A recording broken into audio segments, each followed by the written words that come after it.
উম, উম, উম, বেলা 97:94 7:87 বাতা টিভির পক্ষ থেকে কড়াই মাথায় নিয়ে সংবাদ পড়ছি আমি ছেঁড়াবেড়া ভেন্ডি। প্রথমেই সংবাদ শিরোনাম। বালেশ্বরী নদীতে ট্রলার ডুবি, মশা মারতে কামান নিয়ে পাহারা, বৃষ্টি ও সূর্যের বিরুদ্ধে মামলা দায়ের ঘের মালিকদের। এতক্ষণ শুনছিলেন শিরোনাম, এবার বিস্তারিত।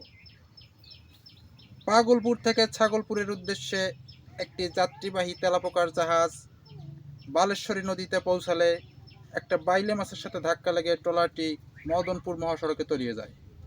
খবর পেয়ে একটি সান্ডার দল উদ্ধার অভিযান কাজ শুরু করে। অন্যদিকে বিড়ালমারি এলাকায় একটা হাইব্রিড মশা এক শিশুর দেহ থেকে অর্ধেকের বেশি রক্ত খেয়ে ফেললে শিশুটি ঘটনাস্থলেই অজ্ঞান হয়ে পড়ে। পরে শিশুটিকে উদ্ধার করে কুম্বা মেডিকেল হাসপাতালে নিয়ে গেলে কর্তব্যরত সুইপার তাকে মৃত ঘোষণা করে। প্রচণ্ড ভারী বৃষ্টিবর্ষণ এবং সূর্যের প্রখর ধর্ষণে বাগদা মাছ ভাইরাসে মৃত্যুবরণ করলে ঘের মালিক সমিতির মালিক টেক্কা খান বাদী হয়ে পাগলাগারোতে একটি মামলা দায়ের করে। এই ছিল এখনকার মতো। সুস্থ থাকবেন, ভালো নাও থাকতে পারেন, সেটা আপনাদের ব্যাপার। আমাদের পরবর্তী সংবাদ দেখবেন বেলা 94টায়।